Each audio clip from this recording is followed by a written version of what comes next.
All right. Well, thank you for joining us this evening. My name is Nolan Groce. I'm with Urban Design Partners. We are assisting the PACES Foundation and Soho Housing Partners on a housing trust fund proposal in the city of Charlotte.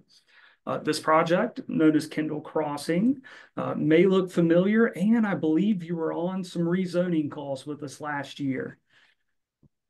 So we're happy to be back in front of you this evening to revisit this proposal.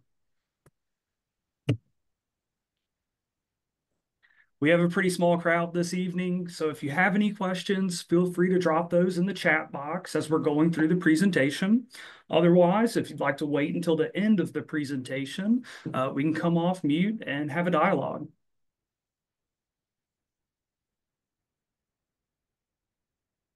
All right, so here's an aerial of parcel 055-19168. This is located off of Dilling Farm Road to the south of Moores Chapel Road, east of I-485 in the city of Charlotte. Another aerial showing the existing property boundary and abutting parcel lines. You can see the existing creek line running on the eastern property edge, as well as some stormwater ponds. The property is currently zoned Neighborhood 2B, B as in boy, conditional district, which was rezoned under petition 2023-124. That petition was approved by the Charlotte City Council September 16th of last year. Okay, so a little background about the Housing Trust Fund and some developments to date. The Housing Trust Fund was established in 2001 to provide financing to developers for affordable housing through voter-approved housing bonds. Since that time, nearly 11,000 homes have been built or rehabilitated, and 888 shelter beds have been created. Nearly 3,700 units are reserved for those households earning less than 30% AMI, or roughly $25,000 per year for a family of four.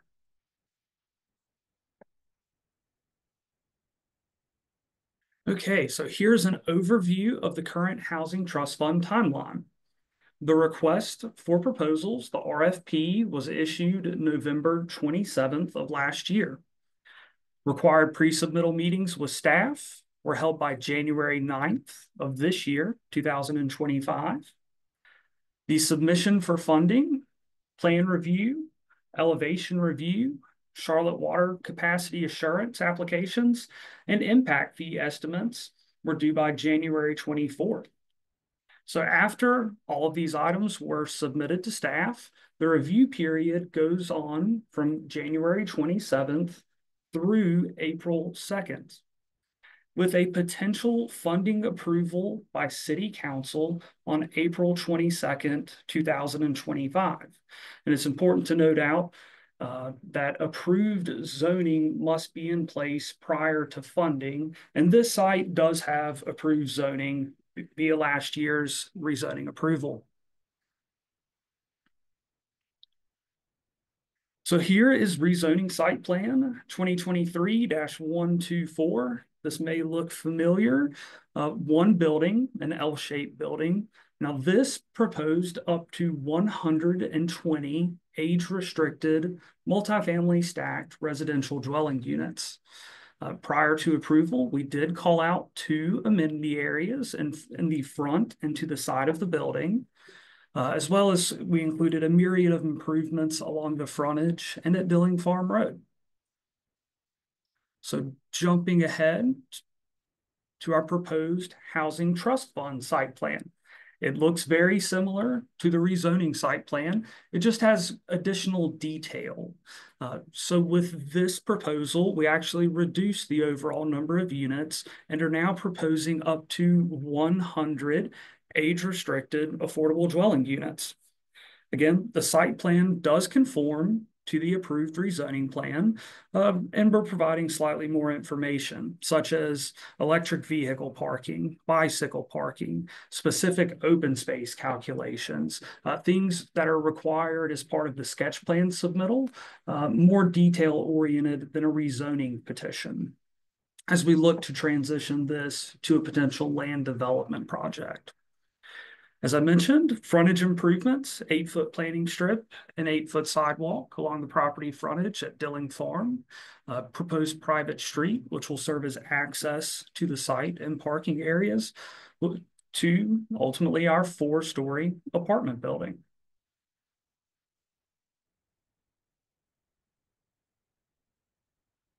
Here are the architectural elevations, which were submitted as part of the Housing Trust Fund submittal. There are 40 one-bedroom units and 60 two-bedroom units currently proposed, making up the 100 dwelling units combined. Building materials include brick veneer, fiber cement lap, and panel siding. I do want to point out that vinyl is not a primary building element. The first image is the rear of the building. The first image at the top is the rear of the building, if you're facing our plan view, which we previously looked at. The second would be the front of the building or facing the internal parking lot. The third, the east would be plan south towards our tree save, facing plan north, and plan west, facing from Morse Chapel Road to the south.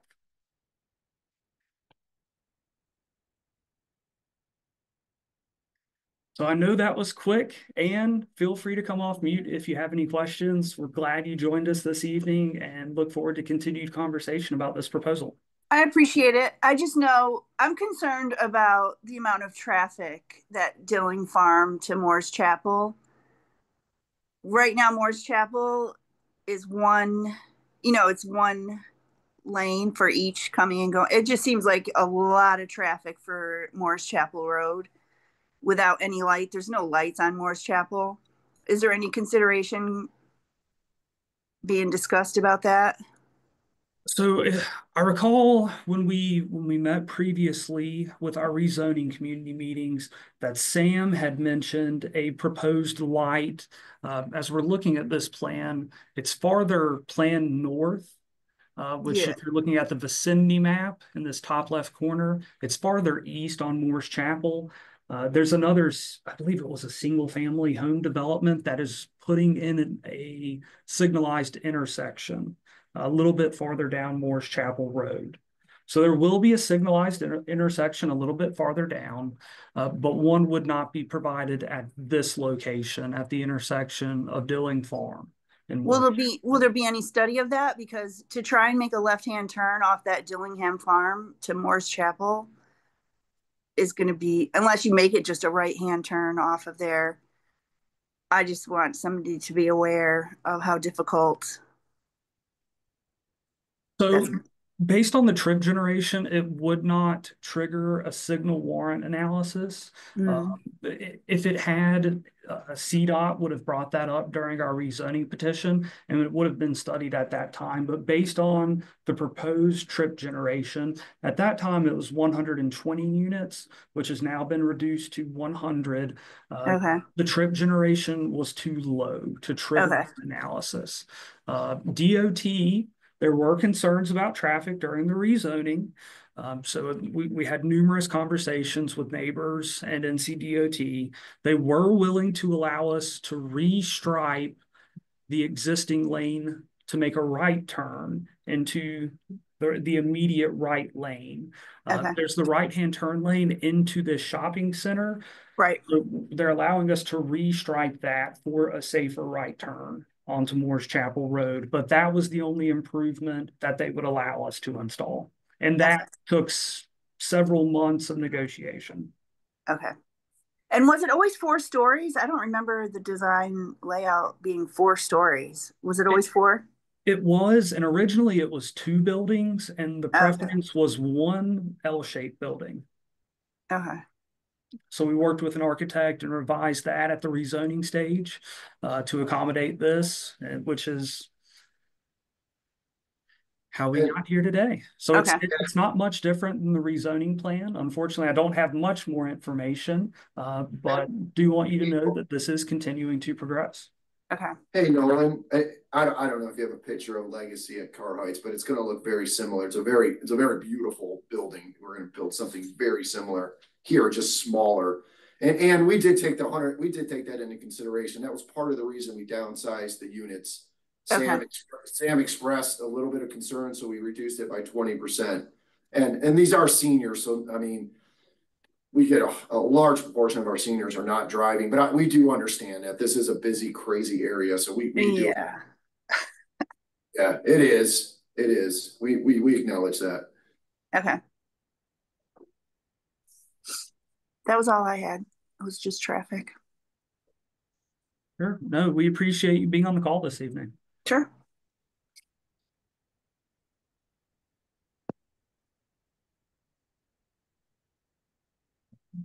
Kevin, Alexis, Stephen, anything additional? Nope. I don't think we have anything. Thanks for joining. Okay. Appreciate it. Thanks. Thanks, Ann. Thank you. All right. Bye, y'all. We'll call this adjourned. Hope everyone have a great evening. Bye, guys. Bye.